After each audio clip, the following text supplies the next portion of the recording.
오늘은 다니엘서 9장에 있는 말씀입니다. 9장 말씀을 통해서 우리가 은혜 받기를 원합니다. 하나님의 말씀은 살았고 운동력이 있다라고 했습니다. 우리 교회가 교회다우려면은 말씀의 권위가 서야 되거든요. 그래서 하나님 말씀을 말씀으로 믿고 또 전하고 말씀으로 듣는 것이 필요합니다.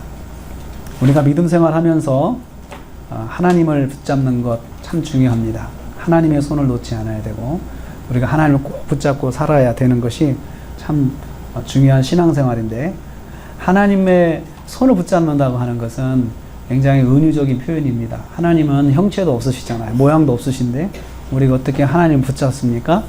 그것은 우리가 말씀을 믿을 때, 말씀을 믿으면 우리가 하나님을 붙잡는 것이다 라고 이야기를 합니다. 지난 23일 날 시간당 80mm 폭우로 부산이 크게 침수가 되었잖아요. 그런데 이 초량 제1 지하차도에서 그 침수돼서 몇 사람이 안타깝게 사망을 했잖아요. 그 가운데 구조된 김모 씨에 대한 소식이 주위를 안타깝게 하고 있는데요. 어머니 이 김 씨는 119 구조대에 의해서 극적으로 구조됐는데, 같이 있던 딸은 28살 딸은 같이 구조되지 못하고 자정쯤 발견됐는데 익수 상태로 발견이 되었는데 병원으로 옮겼지만 숨지고 말았다고 합니다. 이 딸은 3년 전에 이제 회사를 취직해서 서울의 유명한 제약회사에 취직해가지고 1년에 한두 번씩 이렇게 집에 오는 그런 습관이 있는데, 그날도 마침 집에 오는 1년에 정말 한 번 집에 오는 그런 시간이어서 부산역에 도착해서 어머니가 차로 이제 마중 나가서 그 딸을 데리고 10시쯤 넘어서 집으로 가다가 그 지하차도에 진입을 해서 그 진입해서 한 2, 3분 후에 그냥 물이 차는 바람에 이제 차가 침수가 되었습니다. 그런데 침수가 되어서 가까스로 문을 열고 차 밖으로 나왔지만 거기가 높이가 5.3m고 차가 물에 잠긴 것도 약 3m가 넘게 물이 잠기니까 차가 뭐 들어가고, 그 차 지붕에 서도 사람 키에 거의 높이 얼굴까지 막 이렇게 물이 차니까 거의 뭐 얼굴이 덮을 정도로 물이 찼나 봐요. 그런데 그 순간에 이 두 모녀는 손을 꽉 잡고 있었다고 그래요. 손을 꽉 잡고 이제 구조를 기다리고 있는데 누군가가 어머니부터 이제 구조를 한 거죠. 소방대원이 와가지고 물에 잠긴 사람 머리를 잡고 끌어당기는 것밖에 없잖아요. 머리채를 딱 자기로 들어 올리더래요. 그래서 엄격결에 그 딸의 손을 놓은 거예요. 경황하면서 놓고 자기가 구조가 됐는데 구조되고 이제 병원에 막 실려가서 보니까 자기 딸이 안 온 거죠.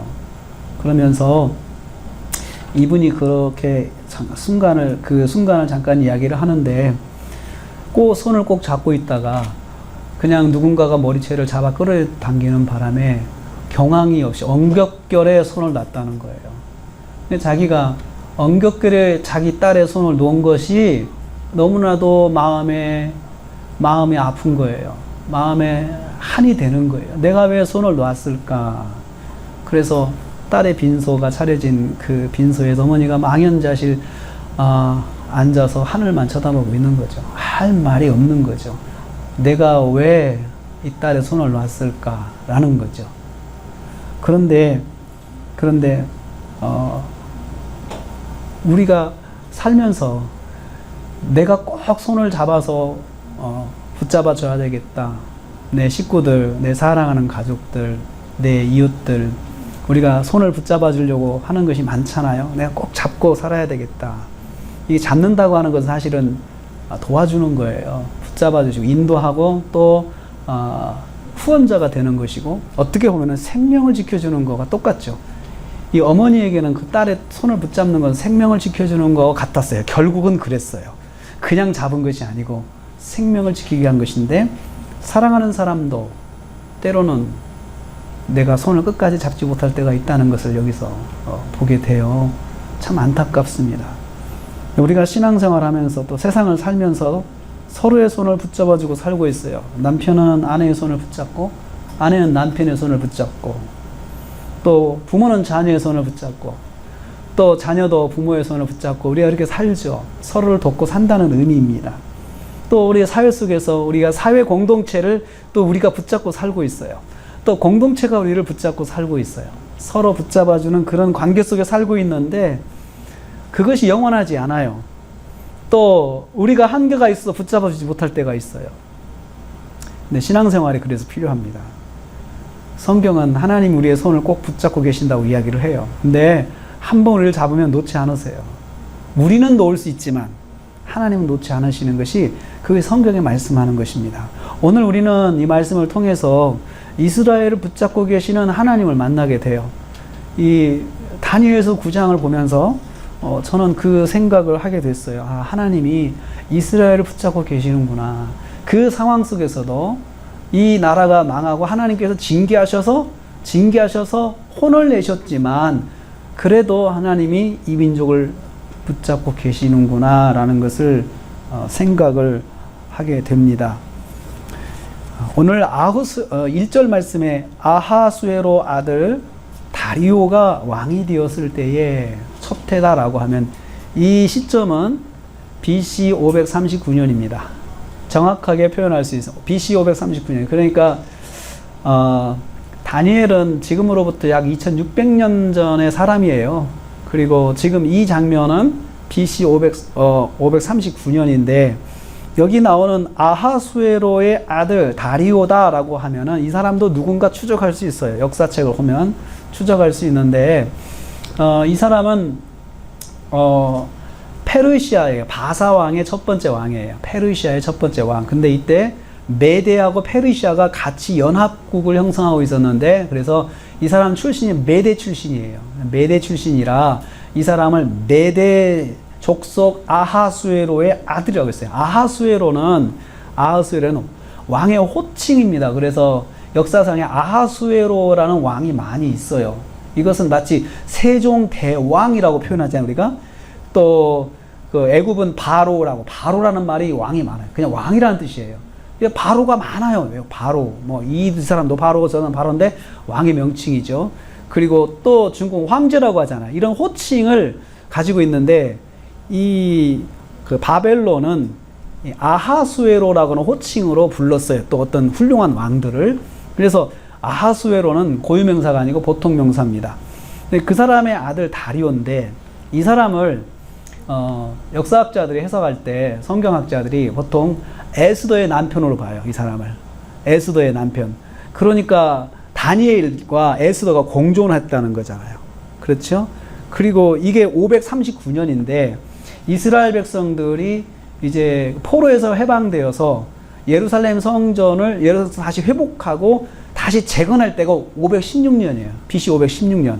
그러니까 이로부터 얼마 안 있어서 이제 바로 이스라엘 백성들이 돌아가게 되고 예루살렘을 돌아가고 성벽과 성전을 건축하는 일들을 하게 되는데 그게 이제 얼마 남지 않았죠. 근데 그 장면을 여기서 말씀하고 있는 거예요. 거기까지 그런 일이 일어나기 전에 일어난 사건이에요. 지금 이것이. 그래서 이때 2절 말씀 보면 통치 원년에 나 다니엘이 책을 통해서 성경책을 말해요. 여호와께서 말씀으로 선지자 예레미야에게 알려주신 그 연수를 깨달았다. 예레미야에게 말씀하신 그 말씀을 지금 이 다니엘이 깨달았다는 거죠. 예레미야서를 읽다가 하나님께서 70년 후에 포로 생활 70년 후에 이스라엘을 회복시키신다는 그 말씀을 예레미야를 통해서 하셨거든요. 그 말씀이 예레미야서 25장 11절 12절 말씀이에요. 거기에 보면 이렇게 되어 있어요. 이 모든 땅이 폐허가 되어 놀랄 일이 될 것이며 이 민족들은 70년 동안 바벨론 왕을 섬기리라. 여호와의 말씀이니라. 70년이 끝나면 이렇게 시작해요. 그렇게 다니엘에게 주셨거든요. 70년이 끝나면 바벨론은 하나님의 저주받고 징계를 받고 그 나라가 망하고 그 다음에 이스라엘은 다시 예루살렘으로 돌아오게 된다라고 하는 말씀이 예레미야를 통해 주셨는데 다니엘이 그 말씀을 묵상하면서 발견한 거예요. 성경을 보다가 아, 지금 때가 되었구나 라고 하는 것을 다니엘이 깨달은 것이 바로 오늘의 말씀이라는 거예요. 그러면 여러분, 그러면 다니엘이 어제 지난 시간에 제가 한 가지 의문이 있을 거라고 했잖아요. 지금 우리가 포로 생활이 있는데 하나님께서 예루살렘 성에서, 예루살렘 그 성전에서 그 예배를 드리고 제단을 쌓고 매일 상번제를 드리는 그런 꿈을 주셨거든요. 근데 그 상번제가 폐하해지는 거죠. 그러한 꿈을 꾼 거예요. 환상을 통해서 순양과 순년서의 환상, 또 내 짐승의 환상을 통해서 그것을 지금 다니엘이 보았어요. 그러면서 지금 우리는 예루살렘이 완전히 성전도 없고 다 폐허가 됐는데 어떻게 상번제가 거기서 드려진다는 것인가? 그것이 드려지다가 다시 또 폐해진다고? 그러면 성전이 회복된다는 거 아니냐라고 하는 생각을 할 수 있잖아요. 어떻든 간에 이 말씀에 의하면 성전이 회복되어서 상번제도 드리고 그런다는 건데 지금 우리는 아무것도 없어. 우리는 지금 포로 생활이야. 거기는 지금 예루살렘 폐허가 돼 있어. 거기는 짐승들이 지금 들짐승들이 다니고 있는 데가 되었어. 그런데 어떻게 그게 된다는 걸까라고는 그런 의문을 가지고 있었는데 그 의문이 몇 년 만에 묵상을 하다가 계속 말씀 묵상하다가 예레미야서를 읽으면서 의문이 해결이 된 거예요. 아, 70년에 회복시켜 주신다고 했는데 라고 연수를 세워봐요. 얼마 남지 않았다. 다니엘이 그걸 알게 되었다는 거죠. 그러면 여러분 그 다음부터 있는 말씀 보세요. 3절부터 있는 말씀 보세요. 3절부터 있는 말씀이 어떻게 전개가 돼야 되겠어요? 우리 같으면 그 말씀이 어떻게 전개가 돼요? 야, 이 놀라운 소식이다. 놀라운 소식이다. 그리고 이걸 내가 깨달았는데 이것은 내 말이 아니고 하나님의 말씀이야. 그리고 하나님께서 예레미야 선지자를 통해서 70년 전에 주셨던 말씀인데 이 말씀이 정말 이렇게 되었네. 우리가 이제 얼마 남지 않았어. 이 기쁜 소식이잖아요. 이 기쁜 소식이죠. 이 기쁜 소식을 온 세상에 전해야 될 거 아니에요. 그럼 당장 어떻게 해야 돼요? 뛰쳐나가야 돼요. 다니엘의 위치상 정말 만날 사람도 많을 거예요. 다니엘을 뭐 주변에 있는 이스라엘 사람 다 알잖아요. 이스라엘에서 다니엘만 끌려온 것이 아니고 다니엘을 친구들도 비롯해가지고 고위 공직자들의 자녀들, 그 귀족들, 이 사람들이 막 지금 주변에 있거든요. 이 사람들을 붙잡고 우리가 지금 70년에 회복된다고 하는 말씀을 우리가 가지고 있어. 근데 이제 얼마 안 남았어. 한번 세어보자. 얼마 남지 않았느냐 하면서 사람들을 붙잡고 다 그 이야기 하면서 정말 우리가 힘을 내라. 그 말하고 다녀야 되지 않겠어요? 이야기가 그렇게 전개가 돼야 되잖아요. 정말 그 사실을 깨닫다면 입이 간지러워서 어떻게 있을 수가 없을 것 같아요. 좋은 소식이니까 전해야 되잖아요. 그런데 3절부터 전개되는 소식, 말씀이 정반대로 가요. 내가 금식하며 배옷 입고 죄를 뒤집어 쓰고 하나님께 간구하기로 결심했다. 이 아이가 지금 어떻게 가고 있습니까? 회개로 가요. 회개로. 다니엘이 그 기쁜 소식을 전하려고 하는 마음을 가지고 나간 것이 아니고 다니엘이 오히려 정반대로 가요. 자기가 죄를 뒤집어 쓰고 자기가 배옷을 입고 자기가 하나님 앞에 엎드려서 회개하는 것이 70년 전에 선지자 예레미야를 통해 선포하신 말씀이 이루어지는 놀라운 순간을 자기가 깨달았는데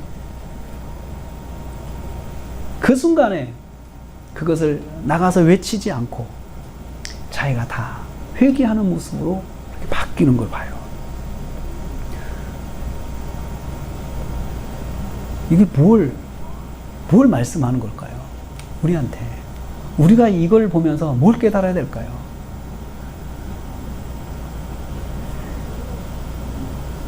거기 보면은 3절 말씀에 보면은 그 주동사가요. 내가 결심했다예요. 내가 결심했다. 그게 주동사예요. 나는 결심을 했다. 무엇을 결심했느냐? 금식하고 배옷 입고 죄를 뒤집어쓰고 기도하기로 결심했다. 그러니까 마음을 자기가 의지적으로 결정을 한 거죠.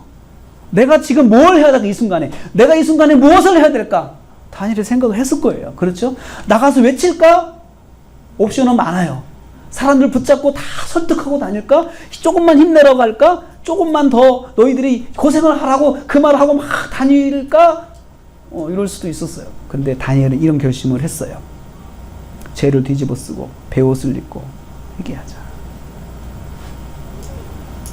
회개 모습입니다. 다니엘은 이 기쁨의 순간 얼마나 감격스러웠겠습니까? 회개 기도했어요. 뭐라고 했습니까? 5절부터 11절, 15절까지 보면은 회개의 내용이 절절하게 나와 있어요. 한번 볼까요? 5절 말씀. 우리가 이미 범죄하였습니다. 이 우리가 이미 범죄했다는 말 14절, 15절에도 반복돼요. 또 우리가 패역하였습니다. 우리가 행악하였습니다. 우리는 반역하였습니다. 우리는 주의 법도와 규례를 떠났습니다. 6절 말씀. 우리는 주의 말씀을 듣지 아니했습니다. 8절 말씀. 우리는 범죄하였습니다. 11절에 또 반복됩니다. 9절 말씀. 우리는 주께 패역하였습니다. 또 우리는 10절 말씀. 우리는 여호와의 목소리를 청중치 아니하였습니다. 14절에 또 반복돼요. 우리는 율법을 행하지 아니하였습니다. 11절 말씀. 온 이스라엘은 율법을 범하였습니다. 여기서 주어가 우리로 가고 우리는 이렇게 했습니다. 우리는 이렇게 했습니다. 다니엘이 절절하게 회개하는 내용을 오늘 말씀 기록하고 있어요. 그런데 죄악을 가만히 보니까 다니엘의 죄가 아니에요. 그렇죠? 다니엘의 죄가 아닙니다. 선조들의 죄악입니다. 민족의 죄악입니다. 민족이 대대로 쌓아온 죄악입니다. 또 형제들의 죄악입니다. 그들의 죄악을 다니엘이 다 묶어서 우리라고 표현했어요. 저들이 지은 죄가 아니고 우리예요. 나도 포함시켰어요. 다니엘이 지은 죄는 아니지만 민족이 지은 죄를 나도 지은 죄라고 생각을 한 거예요. 그래서 우리의 죄악이라고 고백하고 있습니다. 여러분, 이 말씀에서 회개에 대해서 우리가 깨닫는 게 있어요. 회개는 나의 죄만을 고백하는 것이 아닙니다. 민족의 죄악도 회개하는 것입니다. 하나님의 말씀대로 살지 아니하고 주의 말씀을 떠난 것을 회개하는 거죠. 우리 민족이 그렇게 회개한 거예요.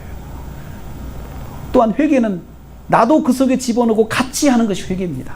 자, 식구들 중에서 누가 죄를 졌다 그래요. 그러면 그 속에 나도 포함시켜요. 나도.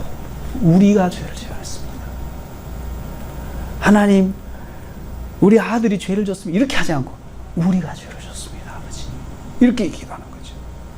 다니엘이 우리의 죄악이라고 하였듯이 나도 함께 포함해서 회개하는 것입니다. 우리가 하나님 앞에 범죄하였습니다, 이렇게 고백하는 거죠. 이런 회개를 중보적인 회개라고 해요. 중보적인 회개.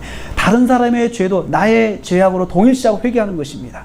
그래서 우리는 가족의 불신앙도 내가 짊어지고 회개하는 것이죠. 내가 짊어지고. 식구 중에 정말 불신하고 사는 사람을 저 사람 회개해달라고 그렇게 기도하지 말고 하나님, 우리의 죄악을 용서해 주십시오. 우리가 하나님을 믿지 않았습니다. 우리가 하나님 앞에 순종하지 않았습니다. 이렇게 기도하는 것이죠. 우리에게 이런 회개가 있습니까? 우리에게 대한민국을 회개하는 회개가 있으니까 우리 대한민국을 용서해 주십시오. 우리에게 우리 가정의 불신앙을 회개하는 회개가 있습니까? 하나님, 우리 가정의 연약함을 용서해 주시옵소서. 우리에게 내 친구의 연약함을 우리라고 품고 기도하는 것이 있습니까? 다니엘은 사람들을 모아놓고 회개하자고 하지 않았어요. 우리 회개합시다 이렇게 하지도 않았어요. 다니엘이. 여러분, 그런 모습이 없잖아요. 또 다니엘은 그런 위치에도 있잖아요.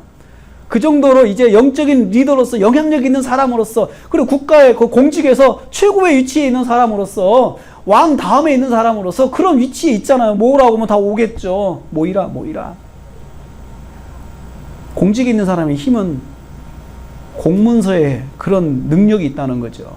제가 인도네시아 가서 그 선교할 때 보니까 그 인도네시아 그 섬에 그 지역에 그 부군수인데 부군수의 힘이 대단한 것 같아요. 그 지역에 있는 교회들에게 다 공문을 보냈더라고요.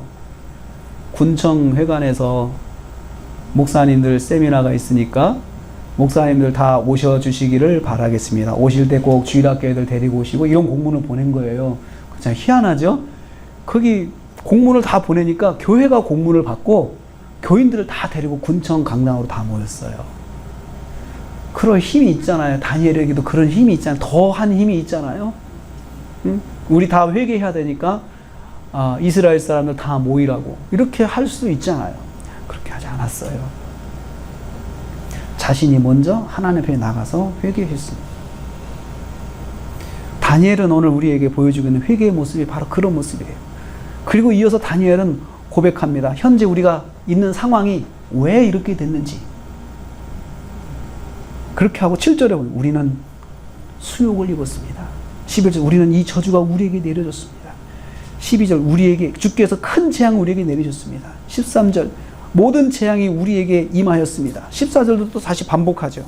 이걸 통해서 다니엘이 우리가 지금 처한 상황은 우리 죄악의 결과다. 그래서 저는 말씀을 읽으면서 다니엘을 읽으면서 다니엘이 그런 환상과 계시를 보고 또 그 놀라운 것들을 보면서도 이 사람이 왜 이렇게 겸손하게 살까? 그 답이 나왔어요. 우리의 이 포로 생활은 하나님의 징계인 것을 자기가 받았어요. 그러니까 자기 혼자 거기서 총리가 된다고 해서 자기 혼자 성공한다고 해서 그거 자체가 아무 의미가 없는 거예요.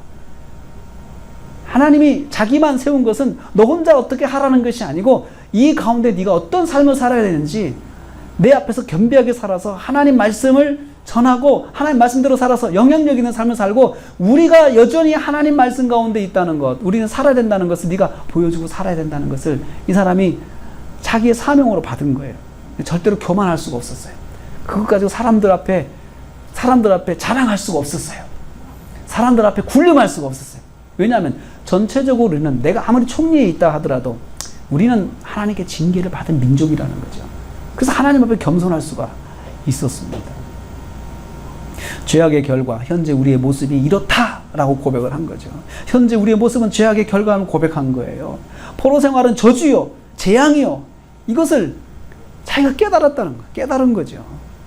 그래서 절대로 그 하나님께서 그것을 풀어주실 때까지는 자기가 그 가운데서 뭐 총리가 되든 어떤 성공을 했든지 간에 거기서 자기가 뭐 고개를 들 수가 없는 거예요. 고개를 들 수가 없는 거예요.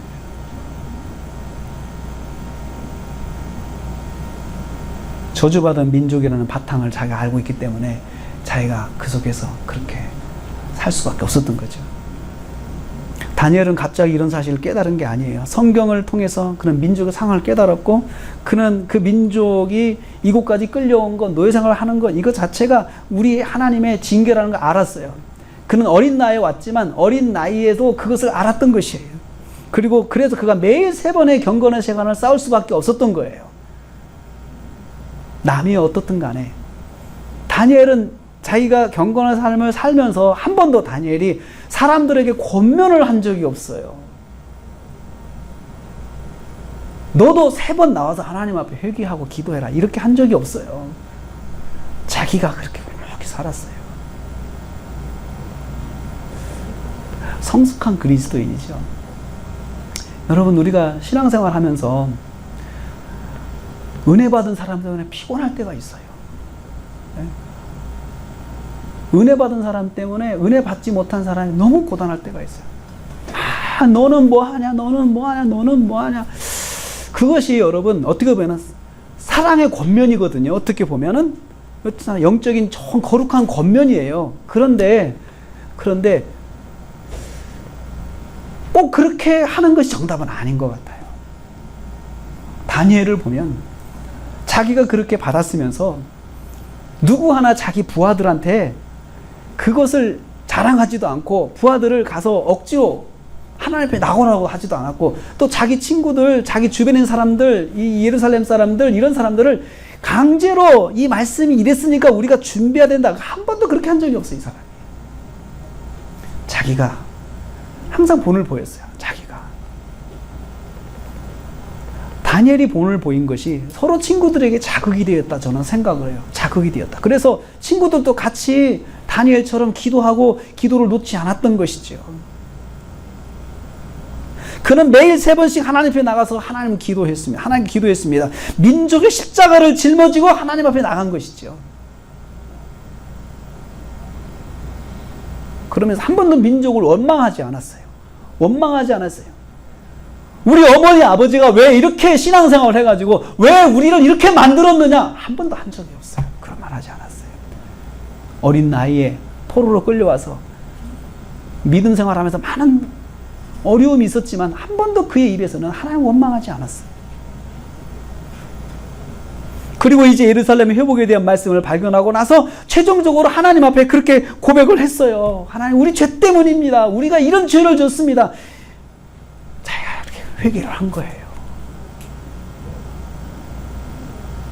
회개하면서 민족을 원망하지도 않았고, 부모님 원망하지도 않았고, 가족을 원망하지도 않았어요. 그런데 이 사람이 어떤 사람이에요? 역사를 본 사람이에요. 세계 역사를 본 사람이에요. 이런 사람이 외무부 장관 하면은 정말 그 나라는 세계를 주도할 것 같아요.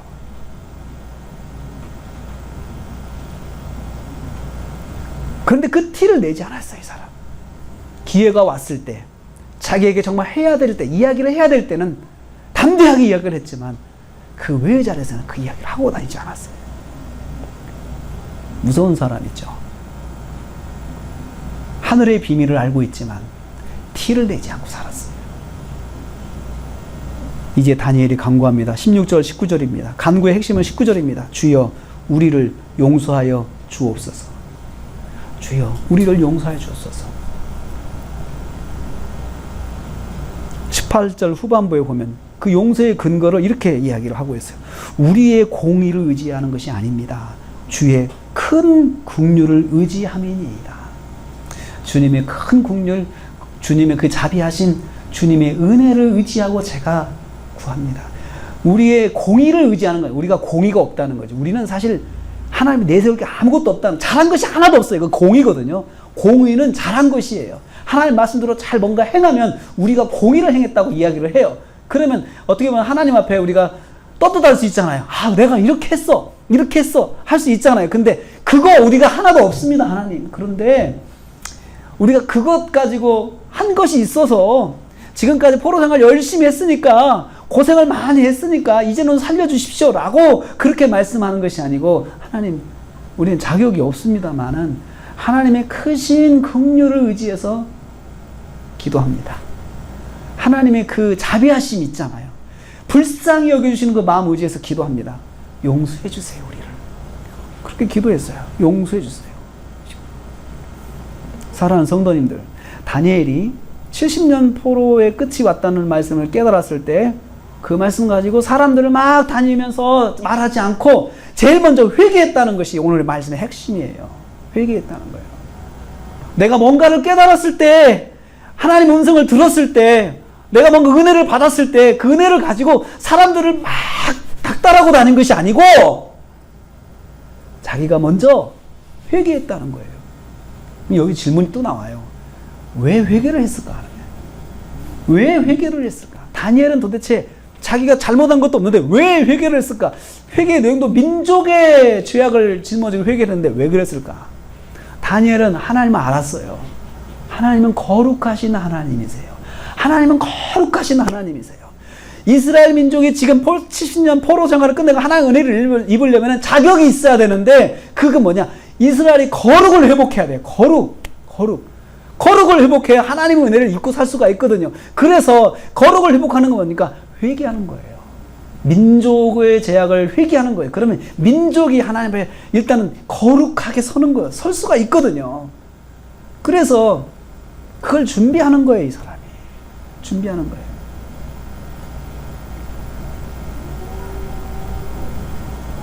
먼저 하나님 앞에 나가 회개했습니다. 민족의 죄악을 회개했어요. 우리가 이 다니엘의 모습을 통해서 깨달아야 할 것이 있습니다. 진정으로 민족을 살리는 기도는 회개 기도예요. 진정으로 사람을 살리는 기도는 회개 기도예요. 진정으로 가족을 살리는 기도는 회개 기도예요. 여러분, 회개 기도. 다니엘처럼 우리가 이렇게 살았습니다. 우리가 우상숭배를 이렇게 했습니다. 하나님, 우리가 이렇게 살았습니다. 용서해 주세요.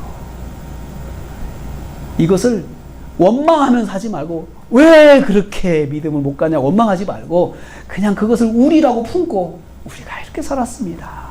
주여 용서해 주세요.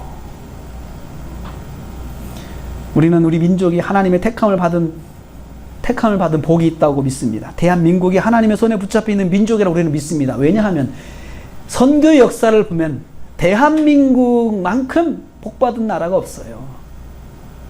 그것이 기점이 언제입니까? 선교사님들이 돌아가지고 교회가 세워지고부터 대한민국이 발전하기 시작해요. 일제시대에 독립운동하신 분들이 거의가 기독교인들이에요. 기독교인들이 먼저 깨운 거, 이민족을 살려야 된다는 생각을 한 거죠. 이건 뭐 부인할 수 없는 역사적 사실입니다. 하나님께서 우리 민족을 택하신 것은 땅 끝까지 이르러 복음을 증가하라는 거죠. 우리나라처럼 선교사가 많은 나라도 드물어요. 미국, 캐나다, 이제는 우리가 더 많이 보내고 있어요.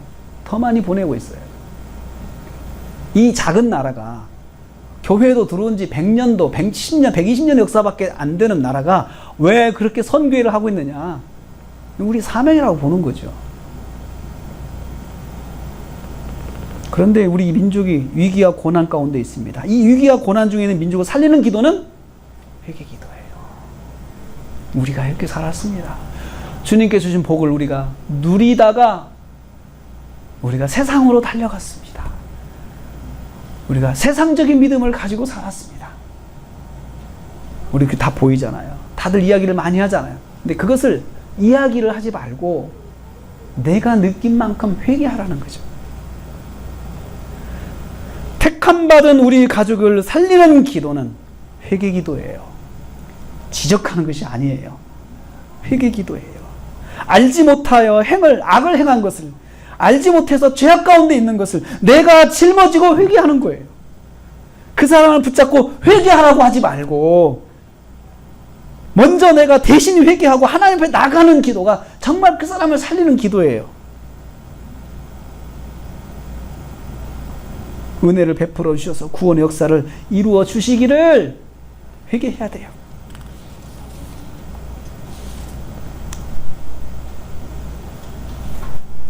저는 어머님이 핍박받으면서 믿음 생활 하는 거 봤어요.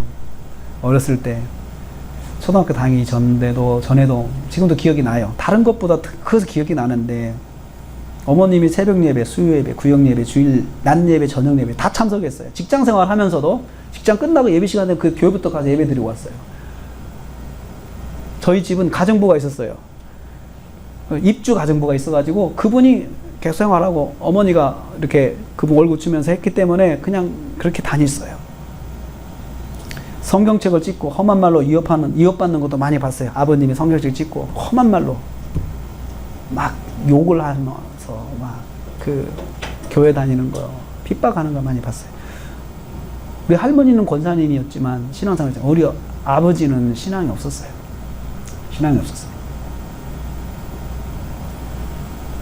그런데 어머니는 절대로 아버지와 싸우지 않았습니다. 뭐라고 하면 들었습니다. 계속 들었습니다. 그리고 늦은 저녁과 새벽에는 마루로 나가서 이불을 뒤집어 쓰고 눈물로 기도하는 것을 제가 봤어요. 자다 보면 엄마가 없어요. 그러면 마루에 나가서 이불을 뒤집어 쓰고 기도하시는 거예요. 눈물로 기도하였습니다. 그리고 은혜로 구원의 역사를 보여주시라고 그걸 기도했어요. 구원의 역사 이뤄달라고 그렇게 기도를 했어요. 가정 예배를 드릴 때마다 식구들을 위해서 기도를 하는데 아버지를 위해서도 기도를 해요. 다. 근데 가정 예배 길어지는 기도 시간이 길어지는 게 다 나와요. 사돈의 팔촌 할아버지부터 다 기도를 해요. 그러니까 기도 시간이 얼마나 길어집니까? 가정 예배 드리면서. 그런데 아버지를 위한 기도 제목을 할 때는 어머니가 방언으로 바꾸더라고요. 방언으로 바꿔요. 사랑하는 남편을 기도합니다라고 해놓고 방언을 기도해요. 지금 제가 깨달은 건 뭐냐면 아버지에 대한 기도의 내용을 자녀들이 들으면 난감할까봐 남편이 이렇게 했는데 주 용서해 주세요. 이런 거 있잖아요. 우리가 들으면 우리가 또 아버지를 또 그렇게 생각할까봐 거기서 방언으로 바꿔서 기도하는 걸 들었어요. 자꾸 아버지 기도할 때는 방언으로 하는 거예요. 아버지 기도는 방언으로 기도하고. 지금 생각해 보면 혹시나 정죄할까봐 아이들이 듣고 그렇게 하신 것 같아요. 지금은 잘하십니다. 우리 아버님이. 우리 어머니가 지금은 이렇게 몸을 못 움직이니까 누워 계셔. 교회도 못 가는데 아버지가 다 교회 생활도 잘하시고 그러세요.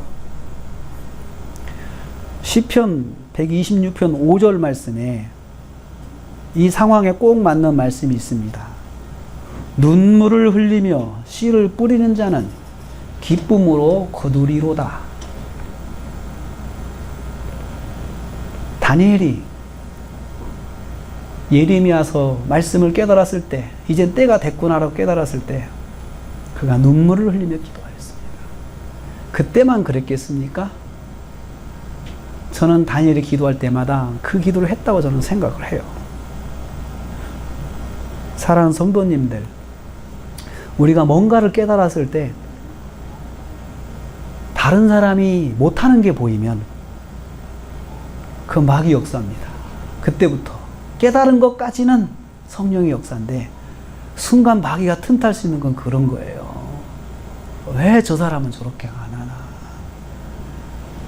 기도를 해도 자꾸 뭐라고 하는 기도를, 하나님 저 사람은 저렇게 하는데요, 저거 안 하게 해주세요. 저 사람이 저렇게 사는데 저렇게 안 하게 해주세요. 저런 말을 못 하게 해주세요.